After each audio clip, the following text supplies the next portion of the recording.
नमस्कार. माहिती व जनसंपर्क महासंचालनालयाच्या जय महाराष्ट्र या कार्यक्रमात आपल्या सगळ्यांचं हार्दिक स्वागत. मंडळी, आपल्या महाराष्ट्र राज्याचं क्रीडा आणि युवक धोरण नुकतंच सादर झालेलं आहे, जाहीर झालेलं आहे. नेमकं काय आहे हे धोरण? या धोरणातनं आपली युवा शक्ती आणि एकूण क्रीडाविषयक सकारात्मक चर्चा सुरू झालेली आहे. आणि ही चर्चा नेमकी काय आहे, नेमकं हे धोरण काय आहे हे जाणून घेण्यासाठी आज आपल्या स्टुडिओत आलेले आहेत क्रीडा आणि युवक कल्याण खात्याचे मंत्री पद्माकर वळवी. वळवी साहेब, आपलं स्वागत. नमस्कार. वळवी साहेबांशी आपण चर्चा करणारच आहोत. हे क्रीडाविषयक धोरण काय आहे, युवक धोरण काय आहे हे जाणून घेणार आहोत. पण वळवी साहेबांची एकूण माहिती, आजवरची त्यांची काही वाटचाल आहे त्याची आधी माहिती करून घेऊ. आपल्या राज्याचे क्रीडा आणि युवक कल्याण मंत्री पद्माकर वळवी. वळवी साहेब, आपण एक उत्साही मंत्री आहात, उत्साही कार्यकर्ते आहात, उत्साही नेते आहात. अनेक दिवस क्रीडा आणि युवा कल्याण या संदर्भातलं जे काही आपलं धोरण आहे हे धोरण बनत होतं, त्याची चर्चा होत होती. नेमकं काय सांगाल तुम्ही? महाराष्ट्र सरकारने क्रीडा आणि युवक कल्याण धोरणाला 20 एप्रिल 2012ला मंजुरी दिलेली आहे. खऱ्या अर्थाने आम्ही महाराष्ट्रातले आम जनता, क्रीडा क्षेत्रातले क्रीडा खेळाडू असतील, संघटक असतील, युवा सर्वांची सातत्याने सर्व वाट बघत होते की केव्हा क्रीडा धोरण येणार. युवा क्षेत्रातले मंडळी वाट बघत होते की केव्हा युवा धोरण करणार. मला एक याचा आनंद आहे की माझ्या कार्यकाळामध्ये माननीय मुख्यमंत्री पृथ्वीराज चव्हाण साहेब यांच्या नेतृत्वाखाली महाराष्ट्र मंत्रिमंडळाने 20 एप्रिल 2012ला क्रीडा धोरणाला मंजुरी दिली. हे धोरण साधारणतः 1996 साली प्रथम सुरू झालं होतं, 2001ला त्याच्यात नंतर पुनरुज्जीवन झालं आणि 2012ला अशा प्रकारचं व्यापक धोरण झालं. आणि जे युवा धोरण आहे हे महाराष्ट्र राज्याच्या स्थापनेनंतर प्रथमच युवा धोरण राज्य सरकारने स्वीकारलेलं आहे आणि त्याच्यामध्ये अनेक चांगल्या गोष्टींचा या ठिकाणी समाविष्ट केलेला आहे. मला असं वाटतं की या धोरणांमुळे निश्चितपणे राज्यातलं क्रीडा आणि युवा क्षेत्रामध्ये एक भरीव अशा पद्धतीचं एक या ठिकाणी कामगिरी झालेली आहे किंवा एक ऐतिहासिक पाऊल सरकारने उचललं असं मला सांगता येईल. साधारण या सगळे राज्याचं क्रीडा धोरण असो किंवा युवकांविषयीचं धोरण असो, याची खूप दिवसापासून चर्चा सुरू होती. अनेक संघटना यासाठी आपापले अहवाल पण राज्याला, सरकारला देत होते. नेमका कुठल्या कुठल्या बाबीचा समावेश या तुमच्या सगळ्या धोरणामध्ये आहे? याच्यामध्ये खास करून सांगायचं की क्रीडा धोरण जे आहे, एकंदरीत अगोदर 2001चं क्रीडा धोरण जे होतं त्याच्यामध्ये आता 10 वर्षाचा कालावधी झालेला आहे आणि 2012चं क्रीडा धोरण आपण जे स्वीकारलं त्याच्यामध्ये सर्वात प्रथम गोष्ट लक्षात घेतली की या मधल्या कालावधीमध्ये जे काही खेळ क्षेत्रामधले आंतरराष्ट्रीय बदल झाले आहेत, खेळ क्षेत्रामध्ये नवीन नवीन असे संशोधन आणि चांगलं एक तंत्रज्ञान त्या ठिकाणी विकसित झालेलं आहे, याचा अंतर्भाव आपण याच्यामध्ये केलेला आहे. मला असं वाटतं की याच्यामध्ये आम्ही जो खेळाडू आहे, खेळाडूला सक्षम करणं, त्याचसोबत राज्यातलं संपूर्ण जे काही खेळ क्षेत्र आहे, खेळ संस्कृती, याला कशा पद्धतीनं आपण गती देता येईल, कशा पद्धतीनं लोकांचा सहभाग वाढेल, खेळाडूंचं या ठिकाणी प्रगती कशी होऊ शकेल आणि एकंदरीतच राज्याचं क्रीडा क्षेत्रातल्या खेळाडू एक देशाचं नेतृत्व कसं करतील आणि संपूर्ण आंतरराष्ट्रीय स्तरावर आपला महाराष्ट्राचा खेळाडू कसा चमकेल या पद्धतीचं त्याला ताकद देणारं, त्याला वेगळ्या प्रकारचं मार्गदर्शन करणारं, त्याचं गौरव करणारं, बक्षिसं देणारं, त्यांना चांगलं प्रशिक्षण देणारं, असं सर्व समावेश क्रीडा धोरणामध्ये केलेला आहे. यानी बोला युवा धोरण जे आहे, युवा धोरण सुद्धा साधारणतः पहिल्यांदाच राज्य सरकारने स्वीकारलेलं आहे. मला असं वाटतं की युवा क्षेत्रातल्या अनेक या ठिकाणी संस्था, संघटक आणि कार्यकर्ते सर्वांनी या ठिकाणी सजेशन केले आहेत. क्रीडा धोरण समिती, युवा धोरण समिती तत्कालीन मुख्यमंत्री अशोकराव चव्हाण साहेब असताना गठीत झालं. तत्कालीन मंत्री सुरेश शेट्टी साहेबांनी या ठिकाणी काम बघितलं आणि माझ्याकडे कार्यभार आल्यानंतर या ठिकाणी साधारणतः फेब्रुवारी 2011ला आपण माननीय मुख्यमंत्र्यांना ते सादर केलं आणि साधारणतः 1 वर्षाचा कालावधी प्रोसिजरमध्ये गेला. मला असं वाटतं की याच्यामध्ये युवा धोरणामध्ये सुद्धा युवकांच्या कशा पद्धतीने या ठिकाणी त्यांना कशा पद्धतीने त्यांचं प्रगती करता येईल, कोणत्या कोणत्या घटकांमुळे युवांना एक शक्ती मिळू शकते. कारण शेवटी भारत देशामध्ये आणि आपल्या राज्यामध्ये सुद्धा युवांची संख्या ही सर्वसाधारणपणे एकूण लोकसंख्येच्या 40 ते 45% आहे आणि असा हा जो युवा आहे याच्याकडे खास करून लक्ष देणं, त्याची जी शक्ती आहे त्या शक्तीचा राज्याच्या विकासामध्ये, देशाच्या प्रगतीमध्ये त्याचं योगदान करून घेणं आणि त्याची प्रगती करणं, हे सर्व त्याच्यामध्ये आपण समाविष्ट केलेलं आहे. योजना तर फार आहेत, मला असं वाटतं की विस्तृतपणे मी याच्यामध्ये सांगू शकेल. म्हणजे राज्यातले जे काही युवा शक्ती आहे ही देशाच्या विकासासाठी कशी तयार होईल, त्याचबरोबर राज्यातले खेळाडू आंतरराष्ट्रीय पातळीवर चमकतील अशा पद्धतीचं हे एकूण धोरण आहे. या धोरणाविषयी आपण थोडंसं जाणून घेऊया आणि मग वळवी साहेबांशी पुढे चर्चा सुरू राहील. एकूणच युवा शक्ती आणि इथले क्रीडा हे सगळ्या विषयाला धरून महाराष्ट्र एका नवं पाऊल टाकत आहे. हे सगळं करत असताना, हे धोरण तयार होत असताना आता ते सादर झालेलं आहे, पण काय काय नेमकी मार्गदर्शक तत्व तुमच्या समोर होती आणि कशा पद्धतीने त्याचं सगळं तयार झालं ते जरा सांगितलं तर तो प्रवास जरा महत्त्वाचा आहे. आपण युवा धोरणात जर बघितलं तर सर्वसाधारणपणे युवा जे क्षेत्र आहे, युवांना सर्व क्षेत्रामध्ये एक समान संधी प्राप्त करून देणं, त्यांना योग्य असं दर्जेदार अशा पद्धतीचं मार्गदर्शन मिळणं हे महत्त्वाचं आहे. त्यातल्या त्यात भारतीय राज्यघटनेने म्हणजे संविधानाने जे काही या ठिकाणी मूलभूत जे काही अधिकार आणि कर्तव्य दिलेले आहेत ते सर्वसाधारणपणे युवांमध्ये असावं, त्यांनी हक्क गाजवावीत, त्यांनी कर्तव्य पण पूर्ण करावं हे त्याच्यामध्ये घेतलेलं आहे. आणि सर्वसाधारणपणे कोणत्याही प्रकारचा भेदभाव नसणं हा महत्त्वाचा आहे. तत्वांमध्ये आम्ही असं घेतलेलं आहे की सर्वसाधारणपणे प्रत्येक क्षेत्रातला युवा, तो सर्वसाधारण ग्रामीण क्षेत्रातला असेल, आदिवासी क्षेत्रातला असेल, शहरी क्षेत्रातला असेल, वेगवेगळी सामाजिक परिस्थिती असेल, आर्थिक परिस्थिती असेल, सांस्कृतिक परिस्थिती, अशा सर्व घटकांचा विचार करून अशा पद्धतीनं वेगळं तत्व याच्यामध्ये महत्त्वाचं असं आहे की शेवटी या युवाला या ठिकाणी एक जो आपला जागतिक एक सुपर पॉवरकडे जे काही आपली वाटचाल चालू आहे त्याच्यामध्ये आमचा युवा मागे पडता कामा नये. विशेषतः हा जो मराठी युवक आहे की जो जागतिकीकरणामध्ये त्याला केंद्रीभूत मानून तो कुठेही त्याला प्रत्येक स्पर्धेशी तो कसा सामना करू शकेल अशा पद्धतीचा आम्ही युवा त्याच्यामध्ये घेतलेला आहे.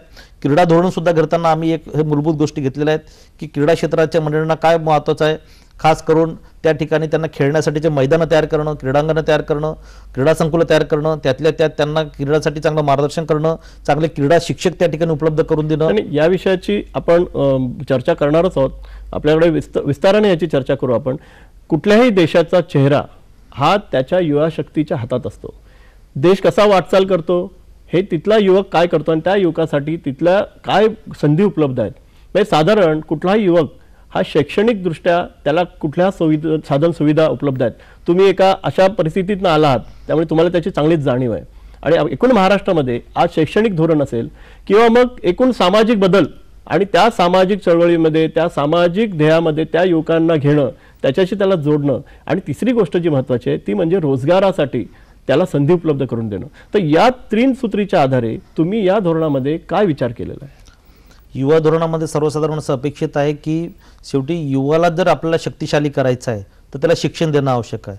कारण शिक्षणामध्ये त्याच्यामध्ये वेगळ्या प्रकारचं कौशल्य प्राप्त होऊ शकतं, त्याला त्या ठिकाणी चांगले गुण प्राप्त होऊ शकतात, त्याच्याकडे वेगळ्या प्रकारचे त्याचे कौशल्य असल्यामुळे तो त्याच्या क्षेत्रामध्ये प्रगती करू शकतो. मला असं वाटतं की जी आपली शिक्षणाची आजची स्थिती आहे की शिक्षणाची संख्या वाढलेली आहे, परंतु शिकणाऱ्यांची संख्या वाढली असताना विद्यार्थी जो आहे तो सर्वसाधारण त्याचा सर्वांगीण विकास झाला पाहिजे. त्याला त्याचं जे अभ्यासक्रम आहे शिक्षणातल्या अभ्यासक्रमामध्ये सुद्धा सुधारणा होणं अपेक्षित आहे.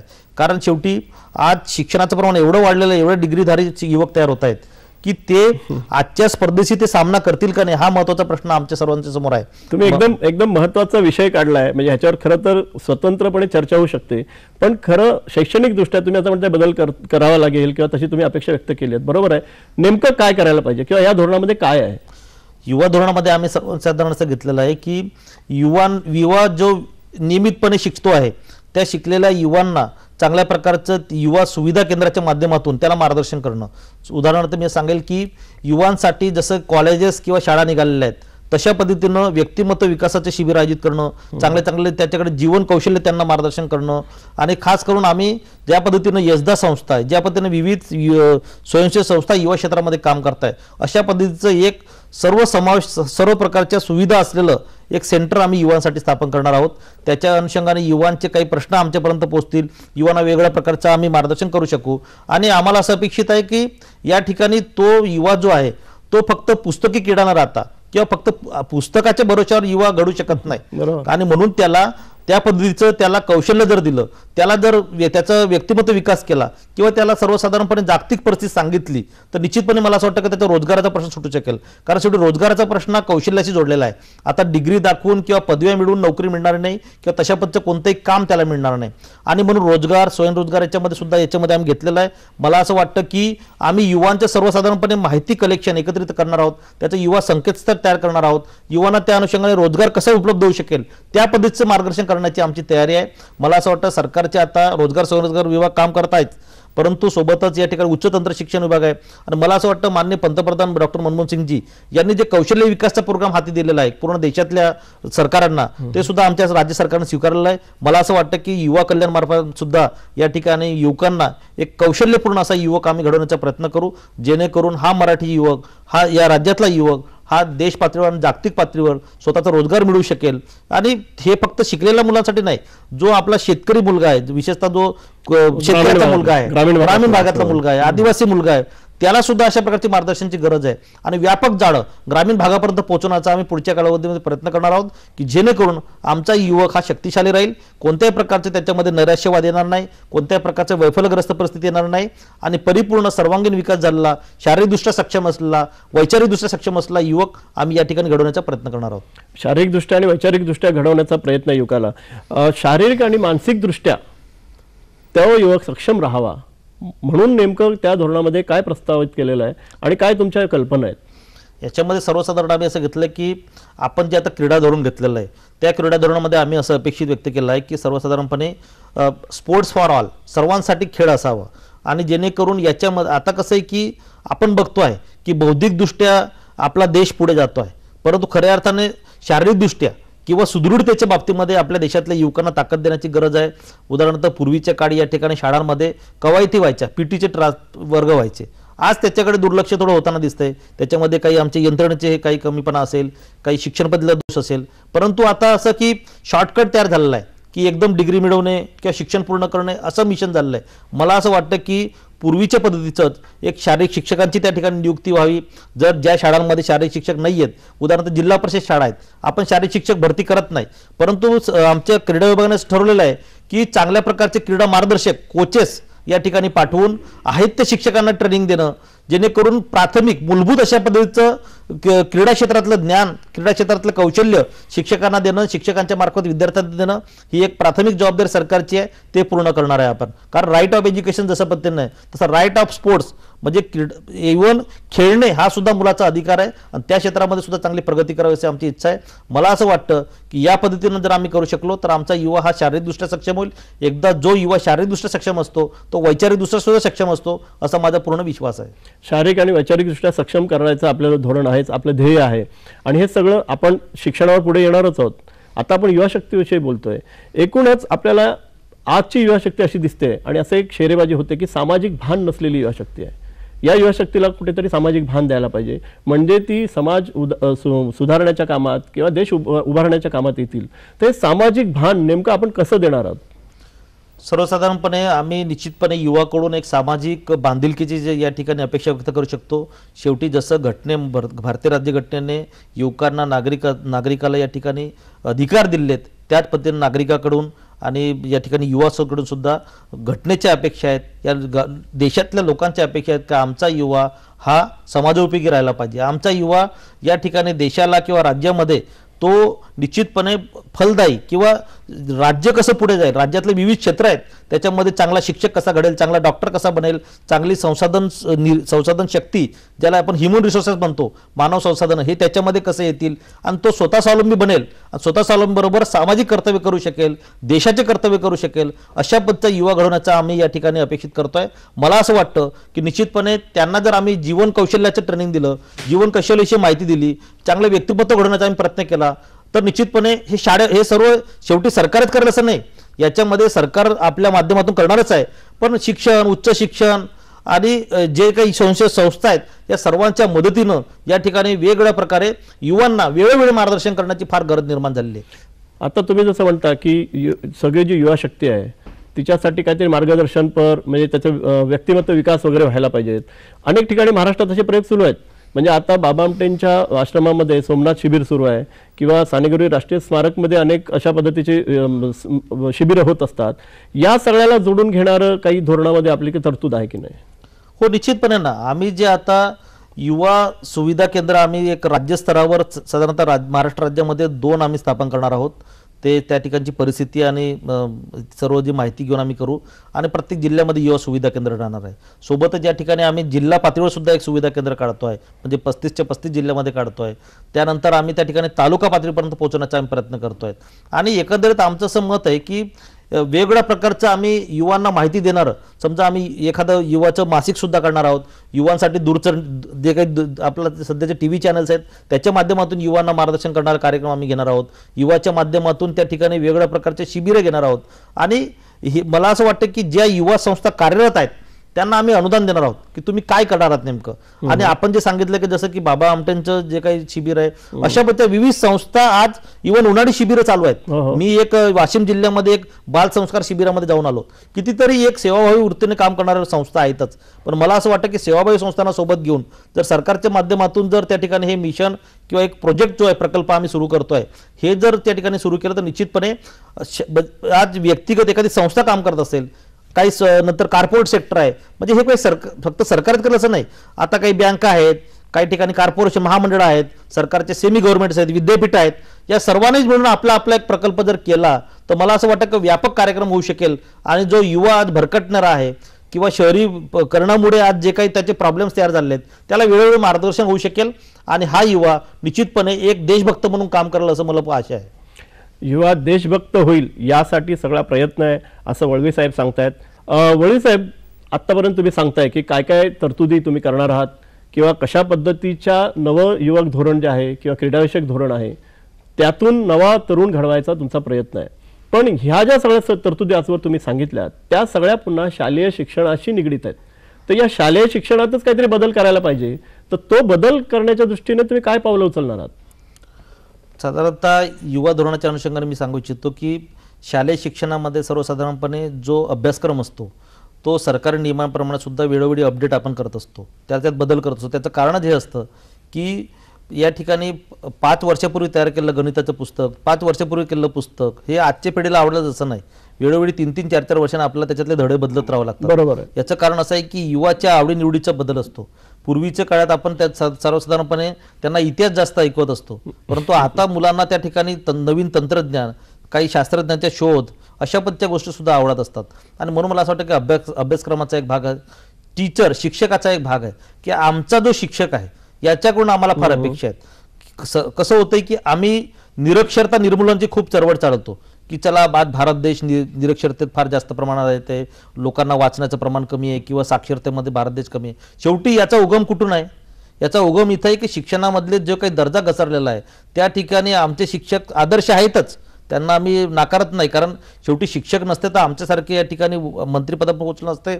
अनेक लोक यशस्वी व्यक्त शिक्षकांनी घडवले आहेत, परंतु आमच्या आजचा शिक्षक कुठेतरी अभ्यास कमी करतो आहे किंवा कुठेतरी तो या जो काही जागतिकीकरणाचे जे काही नवीन नवीन अशा प्रकारचे आव्हान आहेत ज्याच्यामध्ये तंत्रज्ञानातला विकास असेल, वेगवेगळ्या प्रकारचे ज्ञानाचा विकास असेल, माहितीची उपलब्धता असेल, या सर्वच गोष्टींमध्ये आमच्या शिक्षकांनी जर तयारी केली तर शालेय शिक्षण चांगल्या प्रकारे होऊ शकतं, मला विश्वास आहे. मला असं वाटतं की याच्यामध्ये जो विद्यार्थी आहे त्याने तो फक्त धड्यातलं पुस्तक वाचतो, म्हणजे त्याचे समजा दुसरीचं पुस्तक, दुसरीचं विद्यार्थी असेल तो दुसरीचं म्हणजे 1 ते 25 एवढे धड्याचा अभ्यास करतो. मला असं वाटतं की याच्याही बाहेर त्या ठिकाणी अभ्यास असला पाहिजे. उदाहरणार्थ आज शहरातला मुलगा का त्या ठिकाणी खेड्याच्या 5वीचा शहरातला मुलगा हा 10वीतल्या खेड्यातल्या मुलाबरोबर का चालू शकतो, याचं कारण असं आहे शहरामध्ये नुसतं पुस्तकी शिक्षण नसतं, शहरामध्ये या ठिकाणी वेगवेगळ्या प्रकारचं तंत्रज्ञान तो स्वतः बघत असतो.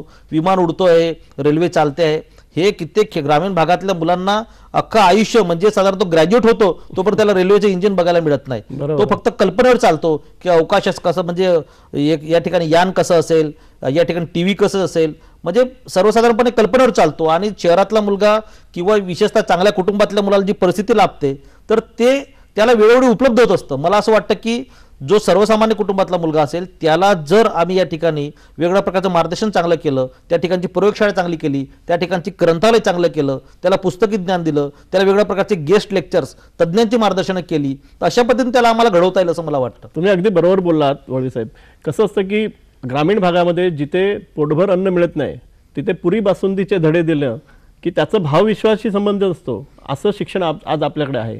मला असं वाटतं त्याचं भावविश्व, आजूबाजूच्या घडामोडी आणि त्यासाठी तंत्रज्ञान हे देणं आज खूप आवश्यक आहे आणि त्याद्वारेच त्या मुलाला सजग करता येणार आहे. आणि पुन्हा हा विषय शालेय शिक्षण विभागाशी संबंधित आहे, तर त्याचं एकूण कोऑर्डिनेशन तुम्ही कसं करणार आहात? सर्वसाधारणपणे मला असं वाटतं की याच्यामध्ये जे आमचे स्वर्गवासी राजीव गांधी होते पंतप्रधान भारताचे, ज्यांना भारतरत्न पुरस्कार सुद्धा दिला गेलेला आहे मरणोत्तर, राजीव गांधींनी जे स्वप्न व्यक्त केलं होतं, राजीव गांधींनी जे त्या वेळेस एक आधुनिक अशा पद्धतीचं तंत्रज्ञान आणलं होतं की विज्ञान आणि तंत्रज्ञानाची ओळख मुलांना झाली पाहिजे. देशाचा जो काही विकास आहे तो फक्त शहरामध्ये राहता दिल्लीवरच्या काही योजना निघाली ते गल्लीपर्यंत थेटपर्यंत पोहोचली पाहिजे. म्हणून आपल्या खालच्या पातळीवर लोकप्रतिनिधी सक्षम झाले पाहिजेत, आमची प्रशासन व्यवस्था सक्षम झाली पाहिजे, आमची शाळेची जी काय आपण म्हणतो शिक्षणातले तर शिक्षणाचं प्रशासन चांगलं झालं पाहिजे. अशा एकंदरीतच जे जे तंत्रज्ञान आहे ते जर आपण निश्चितपणे मुलांपर्यंत पोहोचवलं तर निश्चितपणे शाळेमध्ये मुलगा घडू शकतो. मला असं वाटतं की शालेय जे काही शिक्षणाचं जे काही पाया आहे हे बांधण्यामध्ये जर आम्ही देशातल्या सर्व सरकारने असेल किंवा संस्थांनी असेल किंवा स्वयंसेवी संस्था असतील, सामाजिक घटक असतील, कुटुंब असतील, सर्वांचं दुर्लक्ष केलं तर या ठिकाणी निश्चितपणे आपण कुठेतरी मागे पडू शकतो. मला असं वाटतं की आता सरकार, पालक मंडळी, सामाजिक संस्था सर्व जागृत झाल्या आहेत, परंतु कुठेतरी जो काही गरीब घटक आहे की जो साधारणतः त्याचे आईवडील कुठेतरी मजुरीवर जातात तर किंवा तो पालक म्हणून शिक्षणातली जबाबदारी पूर्ण करू शकत नाही, अशा वेळेस सरकार किंवा संस्थांच्या माध्यमातून मला असं वाटतं की त्या विद्यार्थ्याला घडवण्याचं काम आपण सर्वांनी केलं पाहिजे. ही जबाबदारी आहे. आणि मला असं वाटतं की मी यासाठी माझ्या जिल्ह्यामध्ये स्वतः शिक्षकांच्या सुद्धा एक विचारसभा घेत असतो, त्यांना एक वैचारिकदृष्ट्या त्यांना जागृत करत असतो. शेवटी मला असं वाटतं की विकासामध्ये सर्वात महत्त्वाचा घटक असा आहे की वैचारिकता महत्त्वाची आहे, मानसिकता. एखादा प्रशासकीय कर्मचारी अधिकारी असेल त्याला जर अधिक चांगल्या प्रकारे काम करण्याचं किंवा एक कुशलतेने काम करणं, एक सेवाभावी वृत्तीने काम करण्याची वृत्ती जर असेल तर तो यशस्वी होऊ शकतो.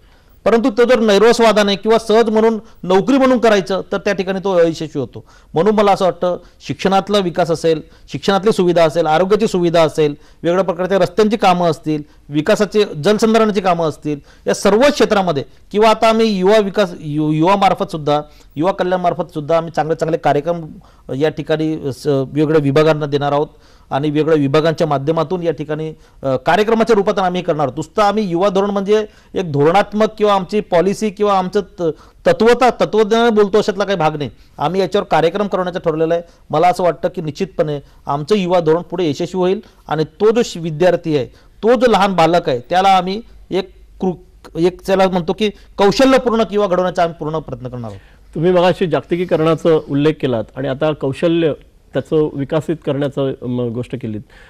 एकूण जागतिकीकरणाचा आवाका आपण बघता आता खूप संधी अशा उपलब्ध झालेल्या आहेत, खूप गोष्टी इथे येत आहेत, पण त्यासाठी ते कौशल्य मिळवण्यासाठी, ते कौशल्य प्रवण होण्यासाठी, ते कौशल्यामध्ये कुठे संधी उपलब्ध आहेत त्या सगळ्या गोष्टी युवकांपर्यंत पोहोचवण्यासाठी काय संसाधनं वापरणार आहोत, आपण काय मीडिया वापरणार आहोत?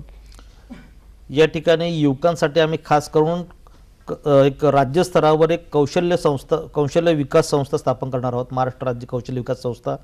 त्याचं खास करून गाईडलाईन्स हे आहे की माननीय पंतप्रधानांनी तो त्यांचा कौशल्य विकासासाठी जो काही अजेंडा बाहेर काढलेला आहे, सर्व सरकारांना दिला, राज्य सरकारना, त्याचा आम्हाला बेस राहणार आहे, त्याचे गाईडलाईन्स आम्हाला राहणार आहेत.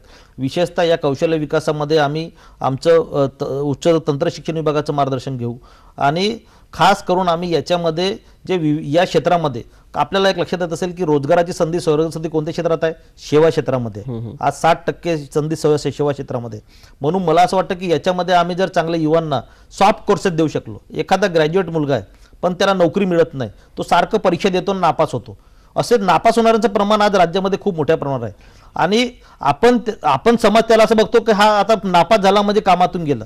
पण मी युवा मंत्री म्हणून एक आवाहन करतो, आज राज्याच्या सर्व युवकांसमोर बोलू इच्छितो की जो युवा आज 8वी नापास असेल, 9वी नापास असेल, 10वी नापास असेल, हा युवा सुद्धा आमच्या कामात येऊ शकतो. शेवटी त्याला आम्ही जर कौशल्य दिलं, 6 महिन्याचं ट्रेनिंग दिलं, 1 वर्षाचं ट्रेनिंग दिलं, एखादं कौशल्य शिकवलं तर त्या क्षेत्रामध्ये तो प्रगती करेल. पण ते कौशल्य त्याला कुठे मिळणार आहे, त्याची काय व्यवस्था आहे?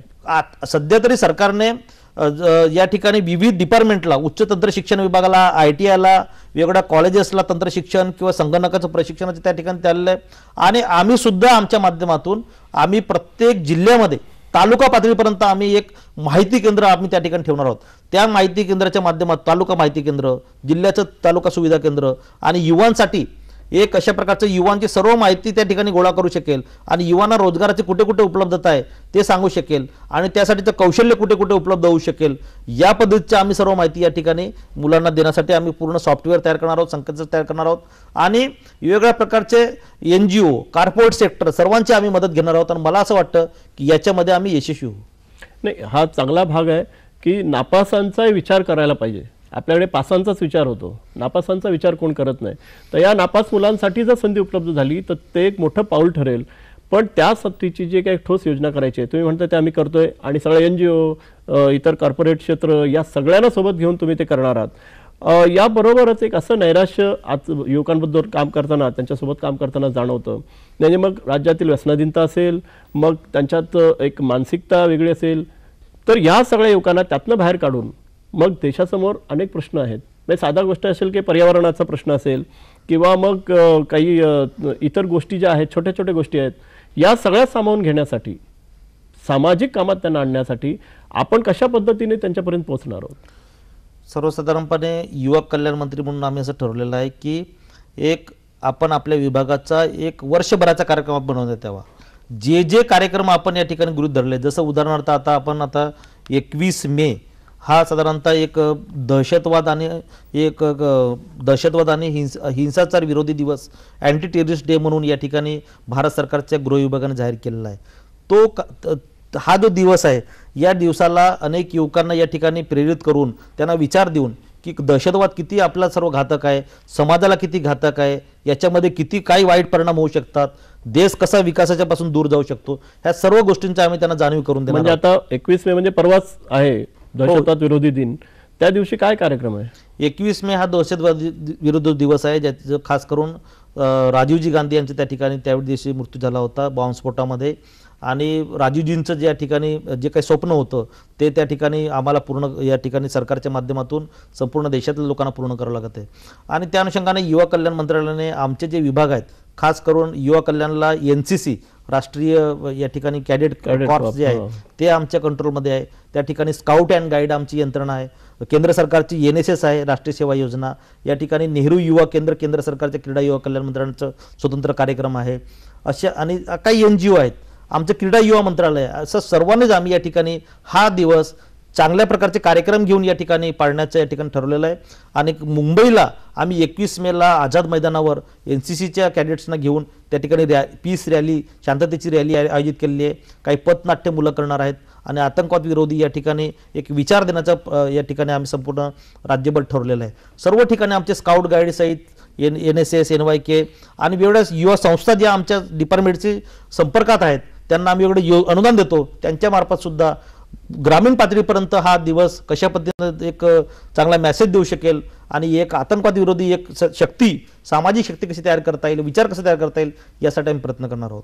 दुसरं एक पर्यावरण दिवसाचं आहे. नंतर आपलं 31 मे, त्यानंतर 31 मेचा आमचं एक तंबाखू विरोधी दिवस आम्ही या ठिकाणी साजरा करणार आहोत. खास करून आंतरराष्ट्रीय म्हणजे युनोने या ठिकाणी 1997 पासून हा आंतरराष्ट्रीय तंबाखू विरोधी दिवस म्हणून या ठिकाणी जाहीर केलेला आहे. याच्यामध्ये राज्याने विविध प्रोग्राम घेतले, पण यावर्षी आम्ही युवक कल्याणमार्फत या ठिकाणी राज्यभर युथ अगेन्स्ट तंबाखू म्हणजे साधारणतः तंबाखूमुक्त युवक आणि तंबाखूमुक्त क्रीडा विभाग अशा पद्धतीचं एक आम्ही ठरवलेलं आहे, थीम ठरवलेली आहे. आणि राज्यभर वेगवेगळ्या प्रकारचे पथनाट्य, युवान संस्थांना प्रॅक्टिकल अशा पद्धतीचे रॅली किंवा वेगवेगळ्या प्रकारचं पोस्टरच्या माध्यमातून असेल ते तशा प्रकारचा कार्यक्रम करणार आहोत. मी स्वतः 50,000 युवकांना एकत्र करून माझ्या नंदुरबार जिल्ह्यामध्ये एक तंबाखू विरोधी दिवस आणि व्यसनमुक्तीचा एक मोठा कार्यक्रम घेणार आहे.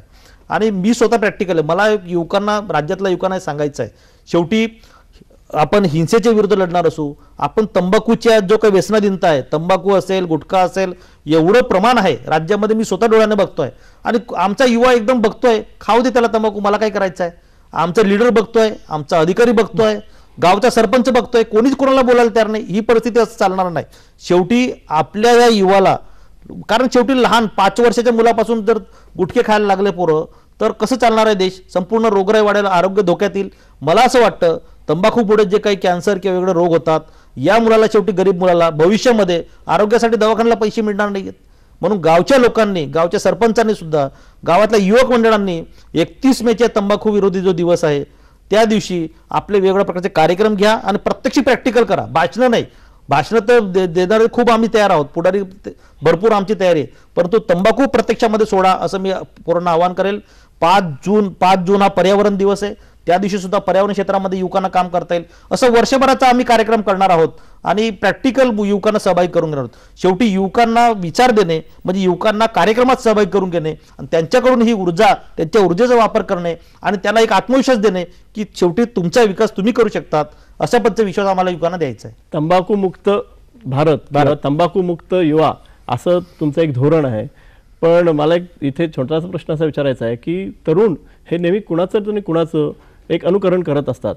तर तुम्ही एक मंत्री म्हणून, एक जबाबदार लोकप्रतिनिधी म्हणून की लोकप्रतिनिधींनी मग अगदी तुमचे मंत्री सुद्धा यांनीही तंबाखू मुक्त राहावं असं काही आव्हान करणार आहात की नाही? निश्चितपणे बघा, याच्यामध्ये युवा मंत्री म्हणून मी सांगेल की तंबाखूमुक्त समाज, तंबाखूमुक्त युवा असणं फार महत्त्वाचं आहे. मी युवक कल्याण मंत्री म्हणून युवांना मी आवाहन करेल की तंबाखूमुक्त व्हा. लोकप्रतिनिधींचं काय? शेवटी लोकप्रतिनिधी, समाज, लीडर्स, अधिकारी सर्व त्याच्यामध्ये येतील ना. शेवटी या तंबाखूचं प्रमाण एवढं आहे की त्याचा आपण हे विचार करूच शकत नाही. म्हणजे प्रत्येक गावामध्ये मी तर असं म्हणेल की समजा 1000 लोकसंख्या असेल तर 500-700 लोक तंबाखू खातात, अशी परिस्थिती आहे. आणि शहरामध्ये सुद्धा आहे. जेवढा मोठा माणूस तेवढं मोठी तो तंबाखूची ॲटम घेतो.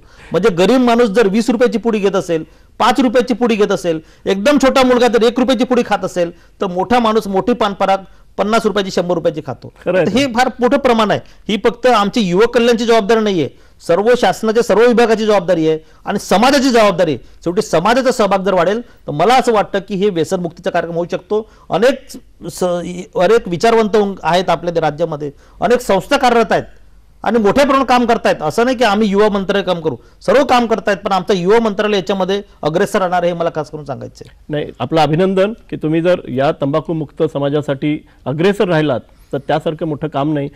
या सगळ्या याच्यात व्यसनाधीनतेतनं तरुणांना जर बाहेर काढायचं असेल तर त्याला कुठेतरी गुंतवावं लागेल. त्याचं मग कला कौशल्य असतील, त्याच्यामध्ये अभिव्यक्ती असेल, ती अभिव्यक्तीला कुठेतरी वाट करून द्यावी लागेल. तो जे दबले पण असतं त्याला कुठेतरी एक मोकळं करावं लागेल. तर हेही मार्ग आहेत, तर या मार्गांचा काय विचार केला तुम्ही? या मार्गाचं म्हणजे की आपलं जो युवा आहे, युवांना आम्ही जसं अधिकार दिलेले आहेत घटनेने, त्याच्यामध्ये मूलभूत अधिकारांमध्ये त्या ठिकाणी सर्व प्रकारच्या संधी त्याला देण्याचा प्रकार आहे. तसं कर्तव्यामध्ये सुद्धा त्याने नागरिकत्वाची जबाबदारी पूर्ण केली पाहिजे. त्याने या ठिकाणी एक समाजाला एक चांगल्या प्रकारचं कारणीभूत करेल, समाजाचा विकास होईल अशा पद्धतीचं काम त्यांनी केलं पाहिजे. मला असं वाटतं की याच्यामध्ये सर्वसाधारणपणे आमचे नेते राहुलजी गांधी जे देशाचं आज नेतृत्व करताय, युवांना एक नेतृत्व तयार करा म्हणतायत. मी राज्यातल्या युवकांना सांगू इच्छितो की राहुलजी गांधींचे जे आम्हाला मार्गदर्शन आहे, खास करून मला हे मंत्रिपद दिलेलं आहे, मला असं वाटतं की प्रत्येक क्षेत्रामध्ये नेतृत्व तयार झालं पाहिजे. शेवटी शेतकरी असेल, त्या गावामध्ये सुद्धा कोणतरी शेतकऱ्यांमधून एक जर नेता तयार झाला चांगला, तर तो शेतकऱ्यांना मार्गदर्शन करू शकतो. त्या ठिकाणी उद्योग क्षेत्रामध्ये नेता तयार झाला पाहिजे. नंतर आपलं शिक्षण क्षेत्रामध्ये विद्यार्थ्यांमध्ये नेता तयार झाला पाहिजे. विद्यार्थ्यांमध्ये संघटन शक्ती वाढली पाहिजे, कारण शेवटी संघटन शक्ती महत्त्वाची आहे आणि संघटन शक्तीचा उपयोग चांगल्या प्रकारच्या विधायक कामासाठी केला पाहिजे. तर निश्चितपणे मला असं वाटतं की या पद्धतीची जर शक्ती तयार झाली तर आमच्या युवाला या ठिकाणी सक्षमता लाभेल आणि तो अधिक चांगल्या प्रकारे येणाऱ्या आव्हानांना तोंड देऊ शकेल असा मला विश्वास आहे. येणाऱ्या आव्हानांना तोंड देईल असा युवा तयार करायचा आहे, तशी संधी उपलब्ध व्हायला पाहिजे. ती म्हणताय तुम्ही की येत्या काळात होईल.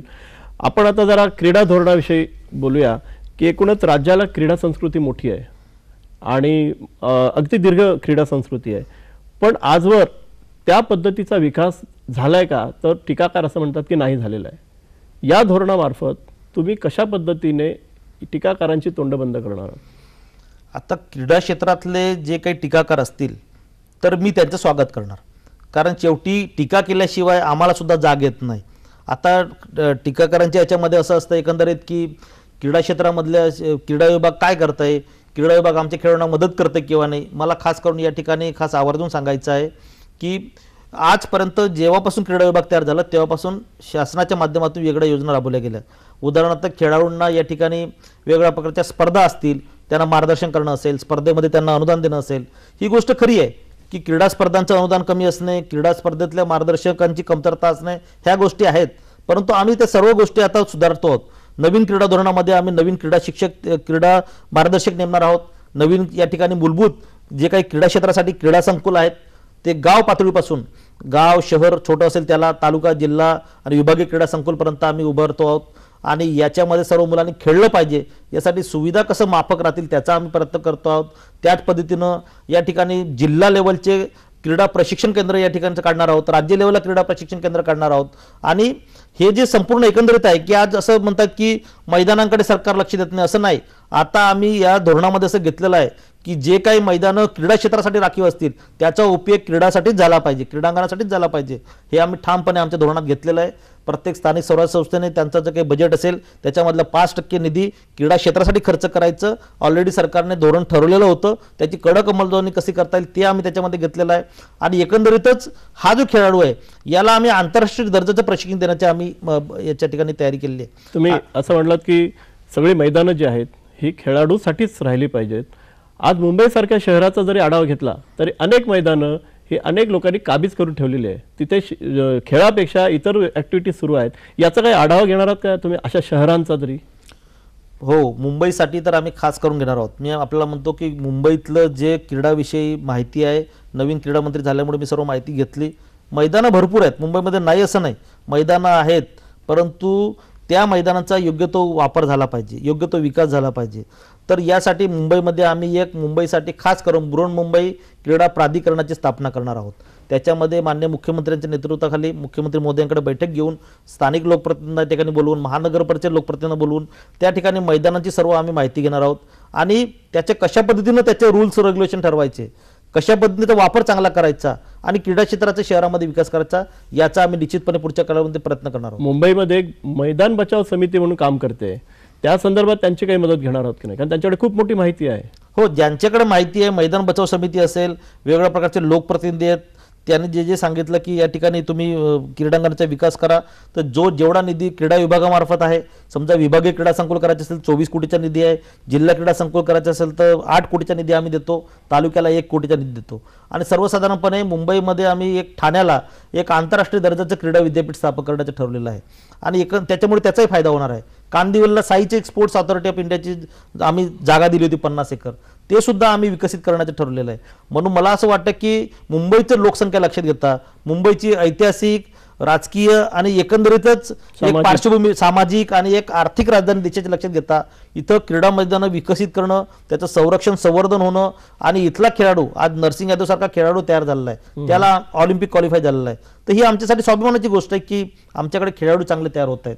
आणि म्हणून मला असं वाटतं की मुंबई असेल, इतर शहरं असतील, सर्वच ठिकाणी आम्ही क्रीडा संकुल आणि त्याच्या ठिकाणी मूलभूत खेळाडूंवर खूप मोठा फोकस करणार आहोत.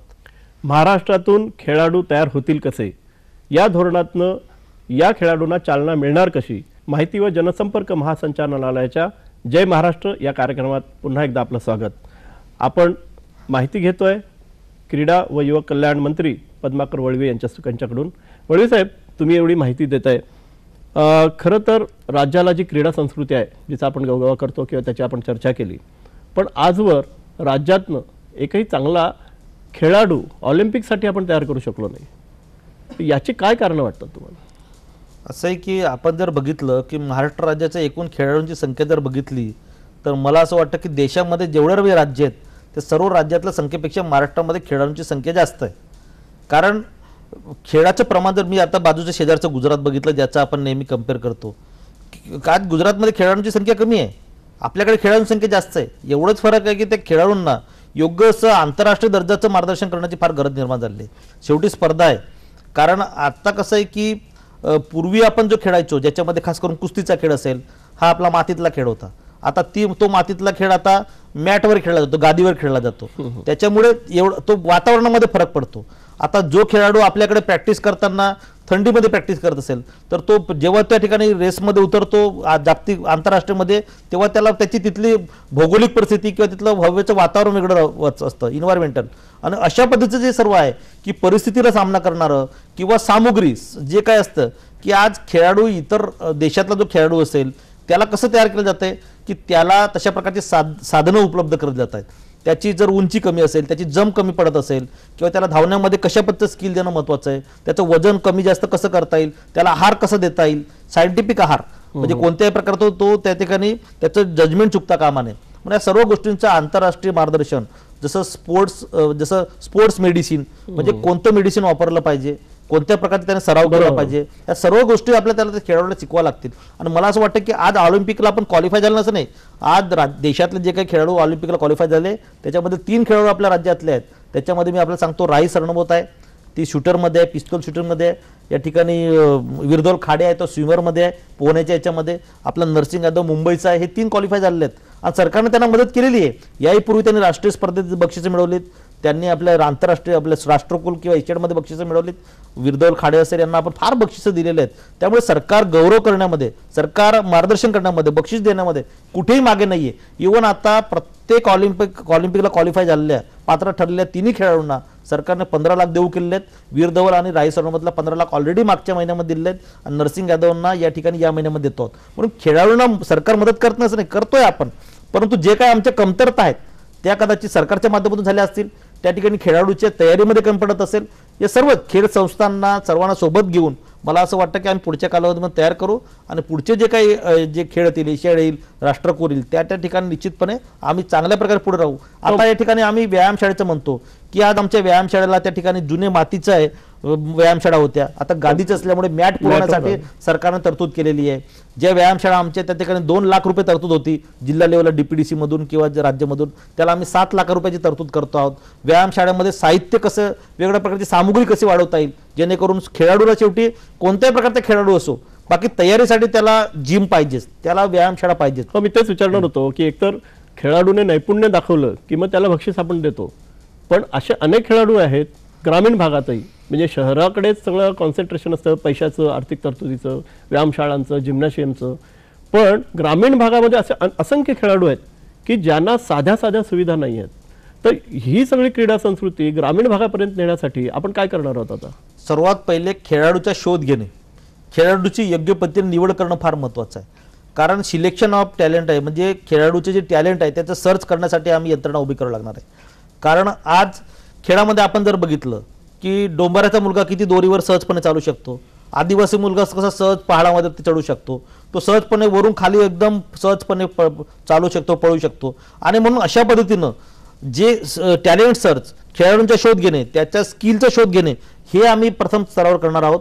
आणि मग त्या खेळाडूंना एकत्र करून त्यासाठी मग तालुक्यापासून तर जिल्ह्यापासून तर राज्यापर्यंत वेगवेगळ्या प्रकारच्या अकॅडमी, वेगवेगळ्या प्रकारच्या प्रबोधिनी स्थापन करण्यात ठरलेलं आहे. या ठिकाणी मी सांगतो की आपल्या राज्याने 1996 साली जेव्हा क्रीडा विभागाने नवीन प्रबोधिनी काढल्या, क्रीडा प्रबोधिनी, त्याच्यामध्ये आम्ही बॅटरी टेस्ट लागू केली होती. परंतु आमच्या आता असं लक्षात आलं की बॅटरी टेस्टमध्ये खेळाडूंची संख्या घटते. बॅटरी टेस्ट काय आहे नेमकी? बॅटरी टेस्ट म्हणजे ही रशियन सिस्टीमची एक फॉर्म्युला आहे की ज्याच्यामध्ये खेळाडूला या ठिकाणी एक कसं त्याची त्याला एक असं परीक्षा दिली द्यावी लागते, लहान मुलाला विशेषतः, की त्याने एवढ्या मिनिटं, एवढ्या सेकंदामध्ये एवढं रनिंग केली पाहिजे, एवढी उंचवडी केली पाहिजे. एंट्रन्स टेस्ट एंट्रन्स टेस्ट, त्याच्यामध्ये एखादा खेळाडू बाजूला पडतो, शेवटी सरावाचा भाग आहे. म्हणून एखादा जो काही ओरिजिनल खेळाडू असतो, आता रनर ट्रायबल मुलगा आहे तो एकदम पहाडामध्ये फिरतो, कविता राऊत ही कोणत्या बॅटरी टेस्टमध्ये पास झाली, अचानक खेळाडू तयार झाली. म्हणून असे जे खेळाडू आहेत जे आम्हाला सहज या टेस्टमधून सापडतील सर्वसाधारण, तर अशा खेळाडूंना जर आम्ही कॉन्सन्ट्रेशन केलं, त्याच्यासाठी आम्ही साधारणतः निवासी क्रीडा प्रबोधिनी पण करणार आहोत आणि अनिवासी पण करणार आहोत.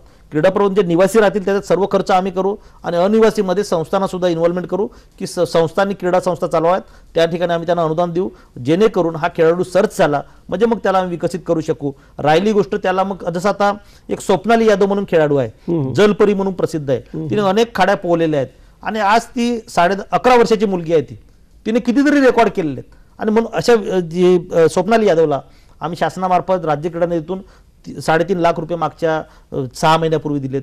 आता पुन्हा ती आंतरराष्ट्रीय खेळायला गेली, पुन्हा 2-2.5 लाख रुपये मी आता पुढच्या आठवड्यामध्ये मंजूर करतोय. राज्य क्रीडा विकास निधी आम्ही स्थापन केलाय राज्यामध्ये, त्या माध्यमातून सुद्धा आम्ही मदत करतोय. राज्य क्रीडा परिषदामार्फत आम्ही वेगवेगळ्या ज्या क्रीडा संस्था आहेत त्याच्या स्पर्धांना सुद्धा मोठं अनुदान देतो. मागच्या आर्थिक वर्षामध्ये 67 लाखाचं अनुदान दिलं. आणि म्हणून सरकार मदत करत नाही असं नाही, करते आहे, परंतु आपल्याला सांगितलं तसं खेळाडूंची योग्य निवड करणे, योग्य मार्गदर्शन मिळणं, योग्य त्याला पोहोचवणं, थेटपर्यंत पोहोचवणं, ही सरकारची, संस्थांची आणि सर्वांची जबाबदारी आहे. मला असं वाटतं की सर्व क्षेत्रामध्ये आता सरकार हे पण करणार आहे की ज्या बँका आहेत, वेगवेगळ्या प्रकारचे महामंडळ आहेत, सेमी गव्हर्नमेंट आहेत, की या सर्वांनी स्पॉन्सर म्हणून, प्रायोजक म्हणून काम केलं पाहिजे. सरकारच प्रायोजकत्व करू शकतं असं नाहीये. आणि मला एक आनंद आहे की राज्यातले विविध उद्योजक, विविध संस्था या ठिकाणी प्रायोजकत्वाचं काम करतायत आणि ते मदत करतात, आर्थिक मदत करतात. मला तुम्हाला एक विचारायचं आहे की तुम्ही स्वतः आदिवासी भागात आहात, तिथे इतके खेळाडू आहेत, त्यांना जर चांगलं मोटिवेशन केलं, त्यांना जर सुविधा दिल्या, संधी दिली, तर त्यातनं अनेक जिम्नॅस्टिक मिळतील, रनर मिळतील, आर्चरीमध्ये लोक मिळतील, तर यासाठी अनेकदा ओरड होते, पण मला असं वाटतं की ते सगळी धोरणं कागदावर आहेत. तुम्हाला काय वाटतं? ही गोष्ट खरी आहे की शेवटी मी आपल्याला सांगितलं की आमच्या क्रीडा विभागाच्या काही यंत्रणेतला दोष असू शकतो. जसं बॅटरी टेस्ट आहे. आता जो आदिवासी विद्यार्थी त्याला या ठिकाणी त्याचे वडील शेतमजुरी करतात, त्याचे वडील शेतकरी म्हणून काम करतात किंवा अशा काबड कष्ट करणाऱ्या मुलाला तो बॅटरी टेस्टमध्ये पास होईल याची काही गॅरंटी नाही. आणि म्हणून टॅलेंट सर्चमध्ये या सर्व पुराणा शोधून आम्ही जे नवीन क्रीडा धोरण घेतलं आहे, प्रबोधिनी आम्ही जे नवीन अकॅडमी स्थापन करणार आहोत. म्हणून अशा आदिवासी मुलांना, भटक्या जमातीतले जे काही ट्राईब्स आहेत त्याच्यातले काही मुलांना आणि एकंदरीतच ग्रामीण भागामध्ये, इव्हन हा फक्त खेड्यातच नाही, शहरातल्या बी झोपडपट्टीमध्ये एखादा मुलगा कष्टाळू होऊ शकतो, जो दररोज आई वडिलांच्या नित्यनेमामध्ये मदत करतो, तो मुलगा आपला खेळाडू म्हणून पुढे येऊ शकतो. निश्चितपणे ट्रायबल एरियामध्ये एक क्रीडा प्रबोधिनीची स्थापना आदिवासी मुलांसाठी सुद्धा स्पेशल करण्याचं आदिवासी विकास विभागाने ठरवलेलं आहे. त्याचा आम्ही क्रीडा विभाग मार्फत उभारणी करणार आहोत. एक सगळ्यात महत्त्वाचं जे आहे की शाळेतनं जिथे खेळाडूंना पहिली संधी मिळते तिथे काहीतरी व्हायला पाहिजे. कारण आजचा एक सर्वे असा सांगतो की 78% महाराष्ट्रातली ज्या शाळा आहेत त्यांना मैदानच नाही आहेत. ही गंभीर बाब आहे. यासाठी तुम्ही काय करणार आहात? आम्ही सर्वसाधारणपणे आत्ता केंद्र सरकारच्या सहभागाने आम्ही पंचायत राज खेल अभियान म्हणजे त्याला शॉर्टकट पायका योजना म्हणतात, त्या अनुषंगाने प्रत्येक ग्रामपंचायतीला 1 लाख रुपयाचं अनुदान देऊन मैदानं तयार करतो आहोत. त्या ठिकाणी आम्ही गाव शहर क्रीडा संकुलात 10 लाख रुपयाचं अनुदान द्यायचं या ठिकाणी 2003च्या आधारे GR काढले. गाव तिथे क्रीडांगण असं एक त्या धोरणामध्ये एक तरतूद आहे. तर या संदर्भात तुम्ही आग्रहाने काय करणार आहात? हो, गाव तिथे क्रीडांगण म्हणजे की आम्ही पायका योजना, पंचायत राजची योजना, त्याच्यामध्ये रोजगार हमीचा काही सहभाग आणि गावकऱ्यांना तयार करून, मला असं वाटतं की जागा नाही असा कोणता भाग नाही. आज ग्रामीण भागामध्ये जागा आहे, फक्त लोकांना क्रीडा क्षेत्राची किती आवश्यकता आहे याची थोडी जाणीव करून दिली स्थानिक लोकप्रतिनिधींना, तर निश्चितपणे याच्यामध्ये गाव तिथं क्रीडांगण असणं आवश्यकच आहे. कारण शेवटी क्रीडा यासाठी गरज आहे की राज्याचा विकास करत असेल तर आमचा बालक, आमचा मुलगा सुदृढ राहिला पाहिजे. आपण त्यासाठी स्पोर्ट्स नर्सरी सुद्धा स्थापना करणार आहोत. म्हणजे बघ, पुन्हा तुम्हाला सगळ्या शाळा, या शाळांना एक सरकार म्हणून तुम्हाला जबाबदार धरावं लागणार आहे की त्या मुलांना मैदान आणि मैदानाची ओळख व्हायलाच पाहिजे. त्यासाठी मैदान हवंच आहे. मला एक वेगळा प्रश्न तुम्हाला विचारायचा आहे. म्हणजे या धोरणात आता तुम्ही काय करणार मला माहिती आहे, पण एकूणच हे क्षेत्र सुद्धा, जशी आपल्याकडे एक पुरुषप्रधान संस्कृती असते, आत्ता महिला कुठे येत आहेत त्याच्यात, आणि खूप महिला पुरुषांपेक्षा आपली कामगिरी दाखवत आहेत. या सगळ्या महिलांना ओळखून त्यांना काही एक प्रोत्साहन देण्यासाठी काय धोरण आहे? एकंदरीत आता आपलं क्रीडा धोरण जे आहे याच्यामध्ये महिलांना आपण स्वतंत्र केलेलं नाही. महिला आणि पुरुष जे काही खेळाडू आहेत त्यांना आपण एकच समान न्यायाने बघतो आहे. कारण शेवटी खेळाडूंना स्किल देणं दोघांना सारखंच द्यावं लागतं. काय होतंय की आपण प्रशिक्षण जे केंद्र करणार आहोत त्या ठिकाणी महिलांना स्वतंत्र वसतिगृहाची व्यवस्था करण्याचं या उपक्रम आम्ही पुढच्या कालावधीमध्ये करणार आहोत. महिला इतर स्पर्धा सर्व एकत्रितच होतात. म्हणजे महिलांची बॅच असेल, पुरुषांची वेगळे टीम असतात, परंतु खेळ एकत्रच होतात. शेवटी त्यांना आपण मदत करण्याचं जे योजना सारखीच आहे. बक्षीस देण्याचे सुद्धा त्याच्यामध्ये अन्याय नाही, समानता आहे. आणि त्यांना क्रीडा मार्गदर्शक जे आहेत ते सुद्धा आम्ही चांगल्या मोठ्या प्रमाणात उपलब्ध करून देतोय.